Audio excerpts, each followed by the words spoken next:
Our main story tonight concerns technology, the thing that's brought us stone tools, the catapults, the Tamagotchi, and one day, God willing, a fourth thing worth having. One of the biggest stories from the last election is just how much the tech industry seemed to swing toward Trump. Elon Musk, of course, campaigned and jumped for him. And Jeff Bezos reportedly killed the Washington Post endorsement of Kamala Harris and got a prime seat at the inauguration alongside the CEOs of both Google and Apple. But one of the most visible swings came from Mark Zuckerberg. He famously banned Trump from Facebook after January 6th. But last month, he was co-hosting a party at his inauguration, and just 2 weeks before, he made this striking announcement. Hey everyone. I want to talk about something important today, because it's time to get back to our roots around free expression on Facebook and Instagram. Oh, is that what you wanted to talk about? Because, honestly, I'd much rather discuss why you suddenly look like Eddie Redmayne was cast to play Ice Cube. You look like White Macklemore. You look like a high schooler going undercover as a different high schooler with fewer friends. But I'm sorry, you were talking about getting back to your roots. First, we're going to get rid of fact checkers and replace them with community notes, similar to X, starting in the US. Second, we're going to simplify our content policies and get rid of a bunch of restrictions on topics like immigration and gender that are just out of touch with mainstream discourse. Third, we're changing how we enforce our policies to reduce the mistakes that account for the vast majority of censorship on our platforms. We used to have filters that scanned for any policy violation. Now, we're going to focus those filters on tackling illegal and high-severity violations. And for lower severity violations, we're going to rely on someone reporting an issue before we take action. Yeah, that is the CEO of Meta announcing that he's getting rid of fact checkers and saying that he doesn't want to be out of touch with mainstream discourse while wearing a $900,000 watch. And there is just no way any watch is worth that much unless when you look at it, it reads, "It's time to donate the rest of your money. You officially seem to have too much." The changes Zuckerberg's making are striking. A leaked training document found it's now acceptable to say immigrants are grubby, filthy pieces of shit, and also specifies that this slur for trans people is no longer a designated slur and is therefore allowed. As for replacing fact checkers with community notes like on X, it is worth noting that hasn't been a raging success over there, with one study finding nearly 3/4 of accurate community notes on election misinformation never got shown to users. Remember that tweet falsely claiming Haitians were eating pets in Springfield, Ohio? That claim was rated PolitiFact's Lie of the Year, but there is still no community notes on the tweet, despite multiple attempts to add one. And all of this is a pretty notable shift for Zuckerberg, because 7 years ago, amid widespread public outcry around Facebook stoking misinformation and hatred, he went before Congress to apologise. For most of our existence, we focused on all of the good that connecting people can do. But it's clear now that we didn't do enough to prevent these tools from being used for harm as well. And that goes for fake news, for foreign interference in elections and hate speech, as well as developers and data privacy. We didn't take a broad enough view of our responsibility, and that was a big mistake. And it was my mistake, and I'm sorry. Yeah, it seems that Victorian ghost has made a pretty big turnaround since then, both in terms of what he's saying and how he looks. And I will admit, new Zuck does look like he's having more fun. He's tan, he looks like he's shopping at stores that only take crypto, and he's not sitting in front of Congress looking like a depressed version of the guy from the Stonks meme. Zuckerberg is framing all of this as merely responding to a broader cultural shift, something that he outlined naturally on Joe Rogan. What we do is we try to build a platform that gives people a voice, but I think that there's this wholesale generational shift in who are the people who are being listened to. I think it's just like a wholesale shift in saying we just want different people who we actually trust, right? Who are actually going to like tell us the truth and not give us like the bullshit opinions that you're supposed to say, but like the type of stuff that I would actually like when I'm sitting in my living room with my friends, like the stuff that we know is true. Is there anything more off-putting than a guy worth hundreds of billions trying to be a relatable everyman? You know how it is, chilling in the living room with the bros, cracking a six-pack of Ace of Spades Magnums, kicking back on your diamond-encrusted sofa and turning on the big screen TV, which in my house is a hollow box where I pay the cast of The Office to reenact my favourite scenes. You know, just relatable, everyday stuff, guys. And look, I'm not saying Facebook was doing a perfect job of moderating content until now. We've criticised them multiple times before on this show. I'm also not saying they even could have done it perfectly. It's been said that content moderation at scale is impossible to do well. But the decision to both abandon fact-checkers and turn off systems they previously claimed made the platform safer does feel like it's about to make that site a whole lot worse. And the self-depiction of Zuckerberg, rap name Little Broccoli, as someone simply embracing his company's roots around free expression is just self-serving bullshit. So, given all of that, tonight, let's take a look at the challenges of content moderation, how Facebook's faced them in the past, and what might have led to its new approach. And let's start with the challenges, because from the very beginning of the modern internet, there were concerns about what was on it. In 1995, Senator James Exon brought a blue binder to the floor of the Senate. It was full of, well, the most hardcore, perverse types of pornography. The images came from the internet. Exon wanted his fellow senators to realize what kids could see. Come by my desk and take a look at this disgusting material. OK, so there's a lot to love there, from the binder that says warning in big letters to the invitation to come by his desk any time for some disgusting material. But my favourite part has to be the clip of a Playboy JPEG loading 1 centimetre at a time. That is an extremely accurate portrayal of what online porn was like in the 90s. How do I know? No reason at all. Back then, there were battles in both Congress and the courts about how the law should treat websites hosting of things like pornography and defamatory comments. For a brief time, there were questions about whether a site's decision to moderate content in any way made it a publisher and therefore liable for anything that it didn't remove. That ultimately led to the passage of what's known as Section 230, often described as the 26 words that created the internet. It stated that companies could be shielded from liability for what its users post because, unlike, say, a print publication, websites are dealing with so much material they couldn't possibly vet all of it. It does have some carve-outs. It doesn't give sites a pass for certain types of illegal content like child sexual abuse and terrorism materials, but mostly it allows them to moderate without fear, which is good. Because, as scholars will tell you, content moderation is absolutely key to making the internet bearable. You can't have a usable platform if you don't do some sort of content moderation. Otherwise, every platform will just be porn and diet pills. Right. That would be a problem, especially on a website like, say, LinkedIn, although, to be honest, it might already be just porn and diet pills. I haven't been on it in years, as I've had this job since 2014 and, frankly, have no interest in learning how other people rise and grind.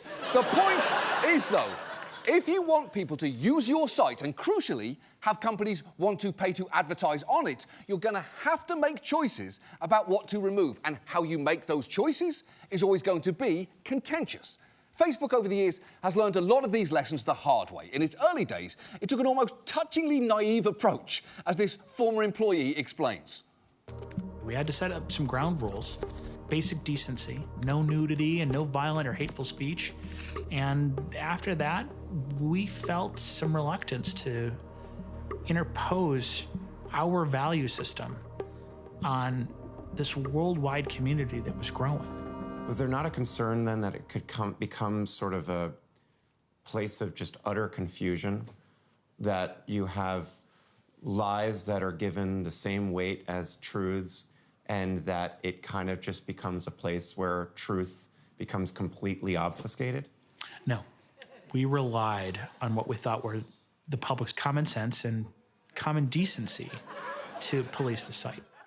Oh, you did you? I mean, I'd say that was adorable, but frankly, I would be embarrassed to go on Frontline and confess that everyone working at Facebook shared a level of wide-eyed naivete that can only be described as full-blown Amelia Bedelia.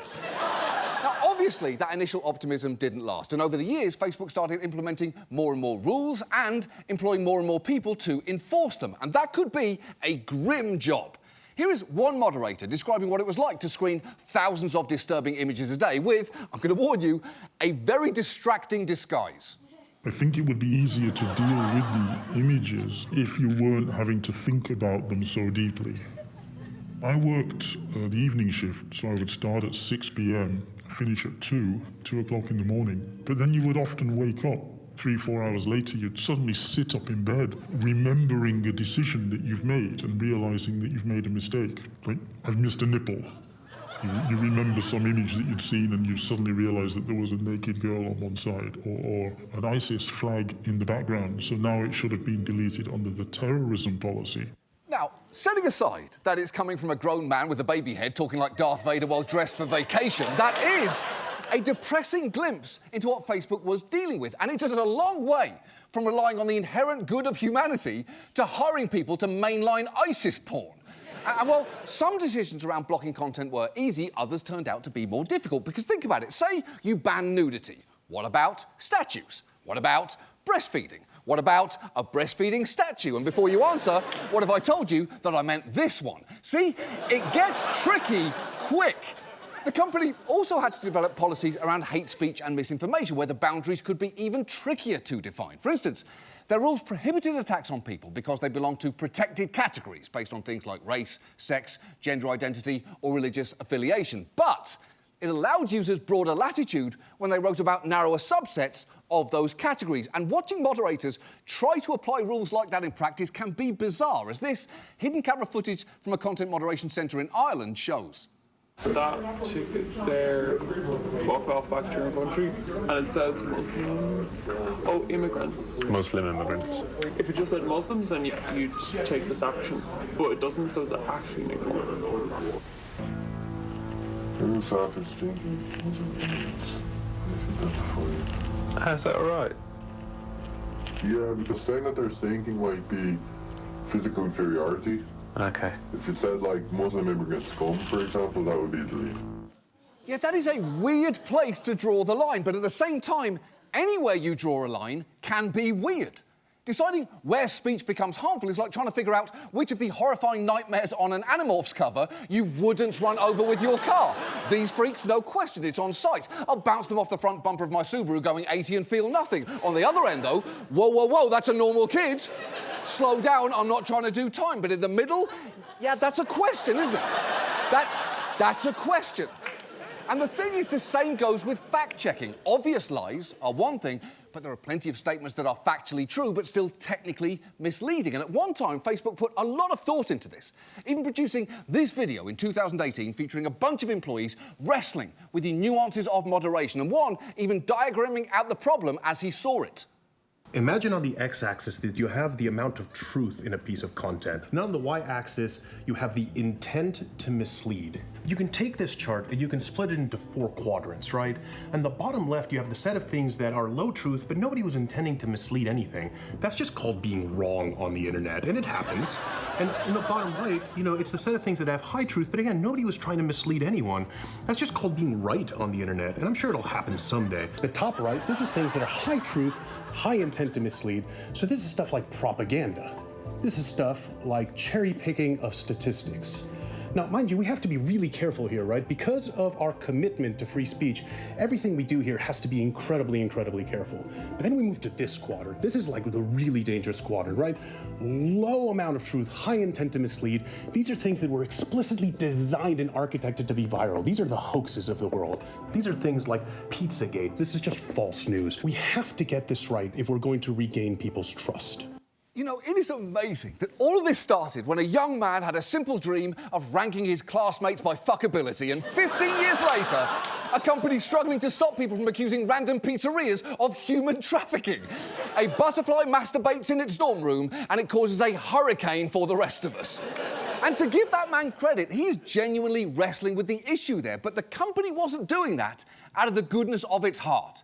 Facebook had come under heavy fire for allowing fake news and hate speech to proliferate, not just in the US, but also abroad. We've talked before about how misinformation on Facebook helped fuel ethnic hatred, leading to headlines like, Facebook admits it was used to incite violence in Myanmar.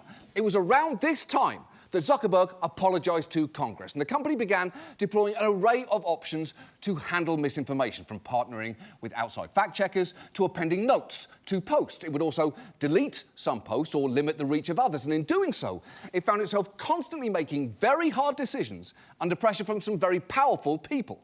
Here is one such case, and a former Facebook employee explaining the decision they ended up making.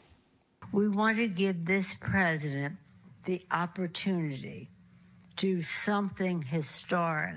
This was the video of then House Speaker Pelosi, posted to Facebook in 2019, slowed down to make it seem that she was slurring her words. Did it come down? It did not. Why? Because it didn't violate the policies that they had. So did she put pressure on the company to take it down? She was definitely not pleased. She definitely Is that a wanted the yes? company, yes. And it really damaged the relationship that the company had with her.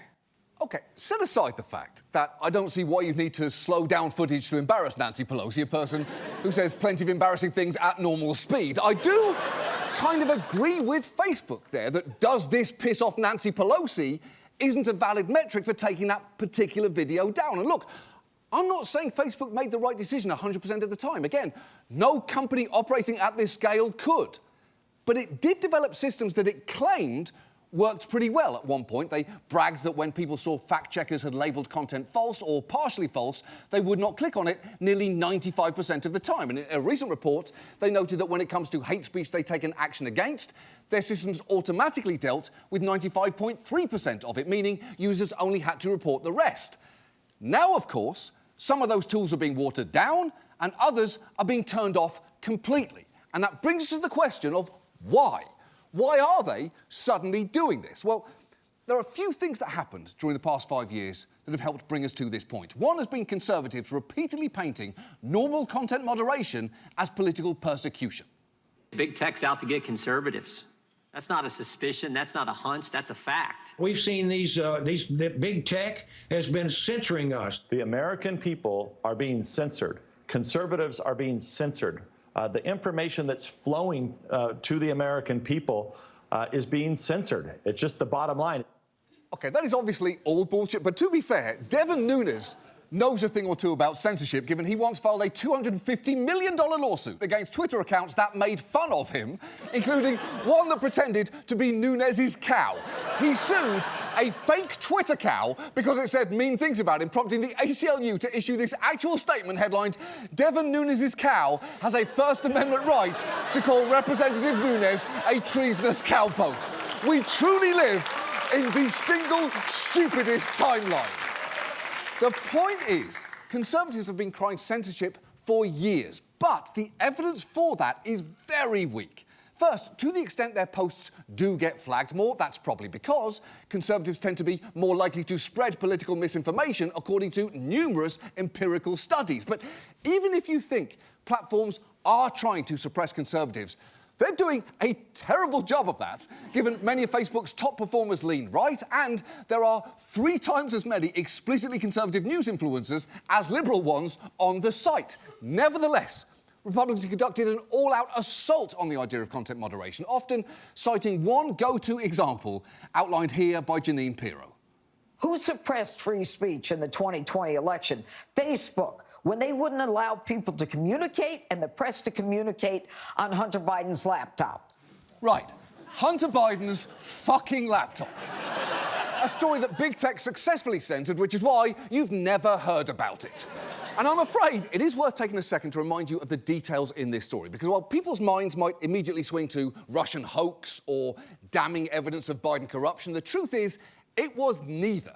Very briefly, back in 2020, while Trump was president, social media sites got a warning from the FBI to look out for hack and leak operations before the election. Then, in October, the New York Post ran a story based on files from a laptop they claimed belonged to Hunter Biden, which had been given to them by Steve Bannon and Rudy Giuliani.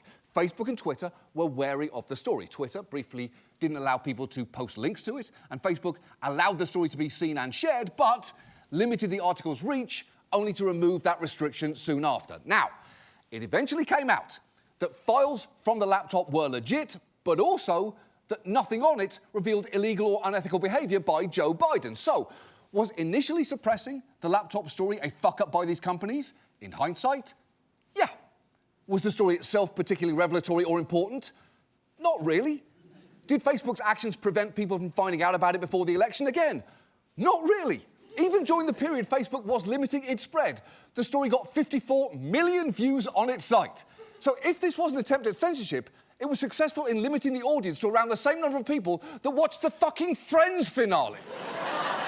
But that initial decision meant Mark Zuckerberg got yelled at a lot by the right. And around that same time, he was also being yelled at by Biden's White House because as the COVID vaccine was rolling out, a lot of misinformation was circulating on Facebook. Biden himself said at one point of Facebook that they're killing people. And while he quickly walked that back, to hear Zuckerberg tell it, the pressure from the White House to suppress anything critical of vaccines back then was overwhelming. I mean, basically, these people from the Biden administration would call up our team and scream at them and curse. I mean, Biden, when he gave some statement at some point, I don't know if it was a press conference or to some journalists, where he basically was like, these guys are killing people. And I don't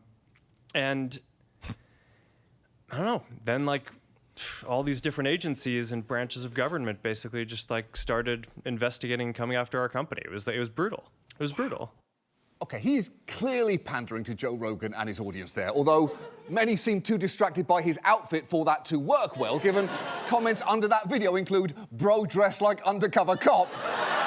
I thought this was Lil Dicky, and why is a 40-year-old billionaire dressed like my 25-year-old shrooms guy? But let's deal with his implicit claim that the government launched investigations to punish Facebook for hosting anti-vaccine content. It is true that the government's investigated Facebook a lot in recent years. But none of those investigations fit Zuckerberg's narrative. Some, like an FTC antitrust lawsuit, were launched during the first Trump administration. Others, like the CFPB's investigation of big tech payment systems, involve multiple other companies. And much of the scrutiny the companies received in recent years was actually the result of a whistleblower releasing a cache of documents known as the Facebook files. As for his complaint the government was cursing and screaming at Facebook, they are allowed to do that. When we call up government agencies to check a fact, they can tell us to eat shit because cursing does not violate your rights. For more on that, check out the Constitution for total fucking dumbasses. What they can't do is force you to do something. And in that interview, Zuckerberg describes his response to government demands back then as, I was just like, well, we're not going to do that. And exactly, you said no, as was your right. And don't take my word for this. Allegations like these have been adjudicated in court. When two Republican state AGs tried suing the government, claiming it had pressured platforms, including Facebook, to censor their speech, they lost in a 6-3 Supreme Court decision written by Amy Coney Barrett, who noted the plaintiffs could not demonstrate that their content was restricted due to government pressure. And look, I can understand Zuckerberg's feelings being hurt by the president saying his company's killing people. And I can understand him being sick of being yelled at by Republicans for doing too much and by Democrats for doing too little. On some level, I can even understand a business wanting to cozy up to whoever's in the White House. But there is one other factor here that does seem relevant to this discussion and feels important to mention.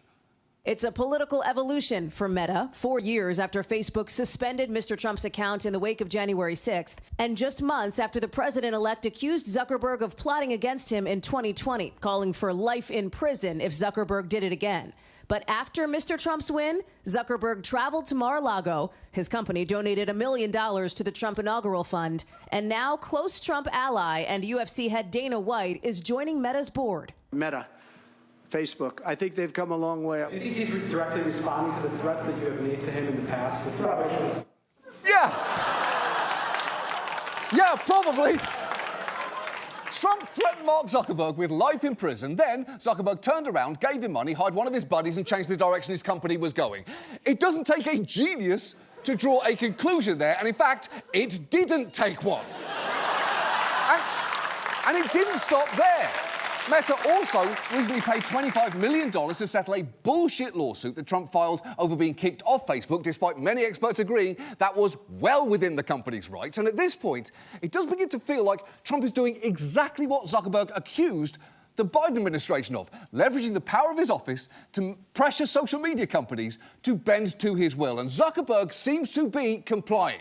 And he'll insist these changes are not a result of being under political pressure. But either way, Facebook sure seems now set to become an absolute sewer of hatred and misinformation, which I know sounds like a pretty good description of Facebook already, but we're about to see what happens when they really stop trying. So what can we do? Well, there are some bad ideas out there. Both Democrats and Republicans have in recent years suggested ways to amend Section 230 so companies are more liable for what appears on websites, but I am yet to see a proposal that couldn't be easily weaponized to enable political censorship. There are definitely options available to companies that advertise on Facebook, and I would argue they might want to seriously consider whether they want their ads next to these actual sample sentences Facebook says are now acceptable. Hey, Disney, you want Olaf promoting Frozen 3 next to that shit? I don't know. Maybe you do. But for individuals, the options here are more limited. You could delete your Meta accounts, and you would not be alone in doing that. In January, Google searches for how to cancel and delete Facebook, Instagram, and Threads accounts increased by over 5,000%. And there are alternatives out there that don't seem as desperate to fall in line with Trump. But I do get that if Facebook and Instagram are where your family and friends are, you may not be ready to take that step. Just remember to take whatever you read on those platforms with even more of a grain of salt than you did before. But there is one small way you can actually fuck with Meta, and that is by making yourselves a bit less valuable to them. Remember, advertising makes up 98% of Meta's revenue, and a key component is them being able to offer companies the ability to micro-target you. Meta can do that because they track massive amounts of data about not just what you do on their sites, but all across the internet, which is why they probably would not want me to tell you that you can change your settings so that Facebook and Instagram cannot profit as much from your data anymore. If you'd be interested in a step-by-step guide on how to do that, simply visit johnoliver.wantsyourerotica.com. And in the meantime, if Facebook is going to continue to subject us to a steadily rising tide of slurs, hoaxes, and misinformation, the least it can do is tell us the actual truth in its messaging. Here at Facebook, it's time to get back to our roots around free expression. We've been 100% committed to making Facebook a safe and inclusive place for all people. Over the years, we've tried our best to prevent the site from becoming a frothing toilet of the worst humanity has to offer. It felt like our responsibility because we made the toilet and got super rich from it. But moderating billions of users is really hard. They say without it, the internet would just be porn and diet pills. God, I wish those were the only things we had to look out for. It's porn, diet pills, hoaxes, slurs, death threats. Gambling, crypto scams, those pictures of like a weirdly jacked grandpa that say one trick to getting turbo shredded after 50. Oh, it's a lot. Which is why we're so happy to announce our 2025 policy on content moderation. Fuck it. Fuck it. Fuck it. To be clear, all our previous issues remain. But by strategically pivoting to fuck it, we found it's now more of a you problem. It's so nice not to have to keep all the nuances straight, like why immigrants are shitty is acceptable, but immigrants are shit isn't. Other way around. You sure? Think, because, oh, hang on, is shit the adjective or the object? What if they wrote, go back to your country, immigrant? Oh, that's definitely okay. Okay, all right. I mean, not okay, but you know. You know how your older relatives would say, I got an email from a prince in Africa who will send me $1 million if I give him my social security number. And you had to be like, no, Grandma, that's fake. Well, now you just have to do that for all your relatives, for all news, forever. Fuck it. Besides, what is the worst that could happen? A genocide. We kind of sort of contributed to a genocide. In Myanmar, remember? But what are the odds another genocide could happen? I have no idea. We fired the team that would know. I'm just glad my baby's gonna grow up in a world where he can use the slurs of his choice. Or her choice. Or their... Oh, right, no, that's right, it's two. Facebook decided it is just the two now. Hear that? Fuck it. Fuck it. Fuck it. Fuck it. And to those who say this is just us rolling over for President Trump in the hopes he won't throw us all in prison, let me forcefully say, nuh-uh. Donald Trump doesn't set the tone here, unless he said he did. Did he? Just know that whatever's happening out there, we here at Facebook are recommitting to our core values. The same ones we've definitely always had. Freedom of expression. Avoidance of responsibilities. And ranking college girls by hotness. No, that's too far back. Okay, never mind. Facebook. It's like a town square. If your town was also full of Russian spies and bots, some teenagers disguised as adults, and some adults disguised as teenagers getting together at all hours of the day or night to say whatever they want, including conspiracy theories plus variations on, but the Nazis also had some good ideas. And also now you are the mayor and police of your town square.